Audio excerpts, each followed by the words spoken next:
जय हिंद साथियों, स्वागत है आपका एक बार फिर से इस नए वीडियो में।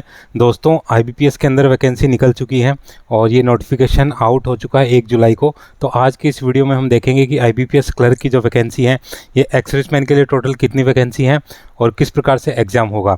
दोस्तों, सैनिकों से जुड़ी सारी खबरों को जानने के लिए सब्सक्राइब का बटन दबाएं और बेल आइकन को प्रेस करके ऑल का बटन दबाएं ताकि सारी लेटेस्ट जानकारी आपको मिले सबसे पहले। तो चलिए शुरू करते हैं वीडियो। दोस्तों, सबसे पहले बात कर लेते हैं इंपॉर्टेंट डेट्स के बारे में। तो इसके जो ऑनलाइन फॉर्म है वो 1 जुलाई 2024 से स्टार्ट हो चुके हैं। फॉर्म्स को जो फिलअप करने की लास्ट डेट है वो 21 जुलाई 2024 है। जो फॉर्म्स की फ़ीस है उसको पेमेंट करने की डेट भी 21 जुलाई तक ही है। इसकी जो प्री एग्ज़ाम ट्रेनिंग होगी, क्योंकि एक्स सर्विसमैन के लिए भी ये ट्रेनिंग होती है, तो जो लोग भी प्री एग्ज़ाम ट्रेनिंग लेना चाहते हैं वो 12 अगस्त से लेकर के 17 अगस्त के बीच में होगी। तो उस दौरान ये प्री एग्ज़ाम ट्रेनिंग ले सकते हैं। लेकिन इसके लिए आपको फॉर्म भरते समय उसमें ऑप्शन में देना पड़ेगा कि आप प्री एग्ज़ाम ट्रेनिंग जो है लेना चाहते हैं। इस बात करें कि कॉल लेटर आप कब डाउनलोड कर सकते हैं प्री एग्ज़ाम के लिए, तो अगस्त में आप इसको डाउनलोड करेंगे और अगस्त में ही आपका प्री एग्ज़ाम होगा। इसके बाद बात करें मेंस एग्ज़ाम की, तो मेंस एग्ज़ाम आपका सितंबर या अक्टूबर में होगा। तो अभी इसकी टेंटेटिव डेट दी गई है, एग्जैक्ट डेट इसकी अभी नहीं बताई गई है, लेकिन अक्टूबर में आप मान के चलिए इसका मेन एग्ज़ाम हो जाएगा। और इसके बाद जो आपका अलॉटमेंट है वो अप्रैल 2025 में हो जाएगा, यानी कि आने वाले 10 से 11 महीने में आपका जो है ज्वाइनिंग इसमें हो जाएगा। तो दोस्तों, ये थी इंपॉर्टेंट डेट्स। इसके बाद बात करें कि कौन कौन से जो बैंक है इसमें पार्टिसिपेट करते हैं। तो जैसे आप जानते हैं कि आईबीपीएस के अंदर जो ग्रामीण बैंक की वैकेंसी वो अलग निकलती हैं और जो सीडब्ल्यू की वैकेंसी अलग निकलती हैं। तो इनमें 11 बैंक पार्टिसिपेट करते हैं। ये 11 के 11 सरकारी बैंक हैं। तो ये है Bank of Baroda, Bank of India, Bank of Maharashtra, Canara Bank, Central Bank of India, Indian Bank, Indian Overseas Bank, PNB, Punjab National Bank, Punjab and Sindh Bank, UCO Bank और यूनियन बैंक ऑफ इंडिया। तो ये जो 11 बैंक हैं ये सारे सरकारी बैंक हैं और ये इसमें पार्टिसिपेट करते हैं। और जो लोग भी इसमें अप्लाई करते हैं उनका जब सिलेक्शन होगा तो इनमें से किसी एक बैंक में उनको पोस्टिंग मिलेगी। दोस्तों, इसमें अगर आपको चॉइस मांगी जाती है कि आप कौन से बैंक को प्रीफर करना चाहते हैं, जैसे सपोज़ कीजिए कि आप जैसे पंजाब नेशनल बैंक को प्रीफर करते हैं, तो वहाँ पर आपको चॉइस देनी पड़ती है। और अगर आप मेरिट में आते हैं या आपके मार्क्स उस बैंक की मेरिट में आते हैं तो आपको वही बैंक मिलता है। अदरवाइज़ फिर आपको जो आपकी सेकंड चॉइस है, थर्ड चॉइस है, फोर्थ चॉइस है, उसी हिसाब से आपका अलॉटमेंट होता है। बाकी इनमें फ़र्क कोई नहीं है क्योंकि सभी सरकारी बैंक हैं। बाकी आपका पे स्केल वगैरह सब सेम ही रहता है। बस ये है कि आपकी खुद की क्या चॉइस है और इनके जो बैंकों के जो ब्रांचेज हैं वो कौन कौन से एरिया में रहती हैं। तो ये सब सोच के ही जो कैंडिडेट हैं इसका सिलेक्शन करते हैं कि उनको कौन से बैंक को प्रायोरिटी पर रखना है। दोस्तों, भी देख लेते हैं वैकेंसीज़ के बारे में। तो यहाँ पर सभी बैंकों सभी स्टेट्स की अलग अलग वैकेंसी हैं। तो यहाँ पर हम बात करेंगे खाली एक्स सर्विसमैन और डिसेबल एक्स सर्विसमैन की वैकेंसी की। आंध्र प्रदेश के अंदर एक्स सर्विसमैन के लिए 14 और डिसेबल एक्स सर्विसमैन के लिए 2 वैकेंसी है। आसाम की बात करें तो आसाम में एक्स सर्विसमैन के लिए 7, डिसेबल एक्स सर्विसमैन के लिए 3 वैकेंसी है। बिहार में एक्स सर्विसमैन के लिए 24, डिसेबल एक्स सर्विसमैन के लिए 10 वैकेंसी है। यूनियन टेरिटरी चंडीगढ़ के अंदर एक्स सर्विसमैन की 4 वैकेंसी है।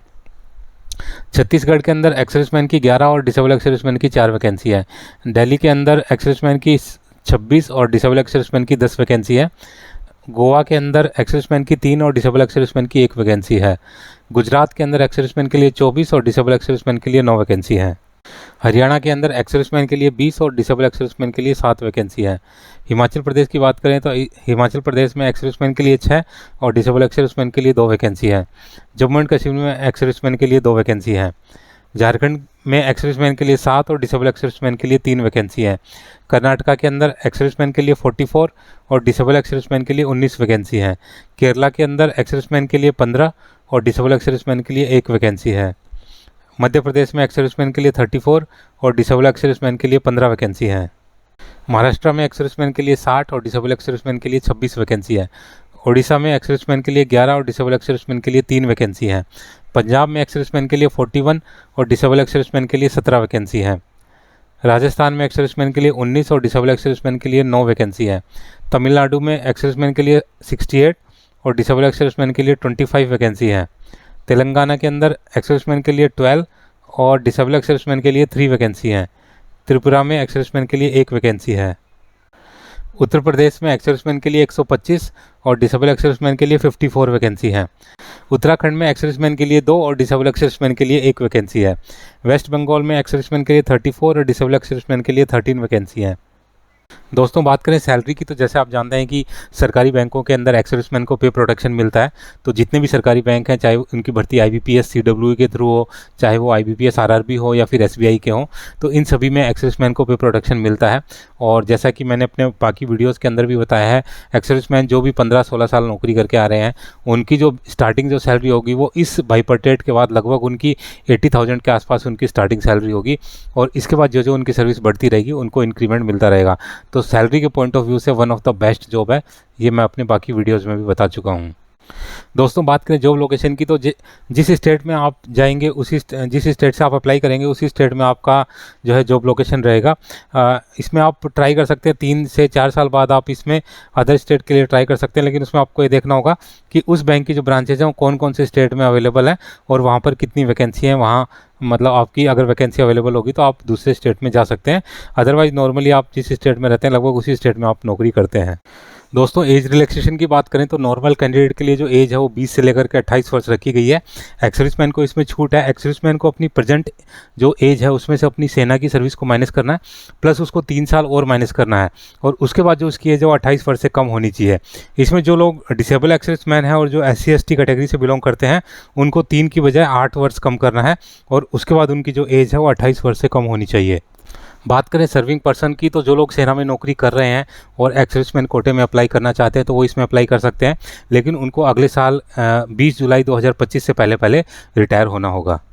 दोस्तों बात करें क्वालिफिकेशन की, तो जो लोग भी ग्रेजुएट हैं वो सभी इसमें अप्लाई कर सकते हैं, लेकिन एक्स सर्विसमैन के लिए जिन्होंने ग्रेजुएशन नहीं रखी है और जिनके पास army special certificate of education यानी कि 15 साल की सर्विस के बाद मिलने वाला ग्रेजुएशन सर्टिफिकेट है, तो वो उस बेस के ऊपर इसमें अप्लाई कर सकते हैं।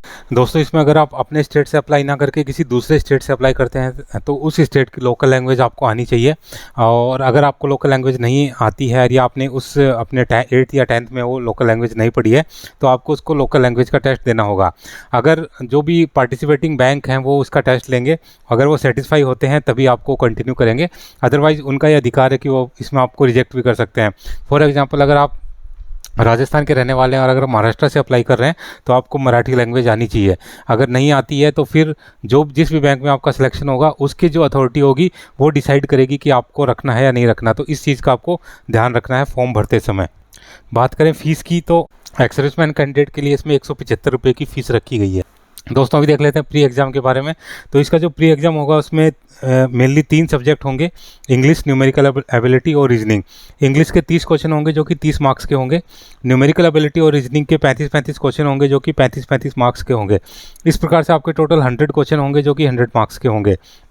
इन सभी के लिए आपको समय मिलेगा 1 घंटा, यानी कि हर सब्जेक्ट के लिए आपको 20 मिनट का समय मिलेगा। जैसे ही आपके 20 मिनट खत्म होंगे आपका वो सब्जेक्ट चेंज हो जाएगा और दूसरा सब्जेक्ट आ जाएगा।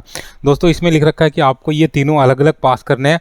IBPS डिसाइड करेगा कि हर जो सब्जेक्ट की जो कट ऑफ है वो कितनी रखी जाएगी, और आपको मिनिमम कट ऑफ पार करनी पड़ेगी हर सब्जेक्ट के लिए, यानी कि आपको इंग्लिश की जो सब्जेक्ट कट ऑफ है वो अलग पार करनी पड़ेगी, न्यूमेरिकल एबिलिटी की अलग और रीजनिंग की अलग पार करनी पड़ेगी।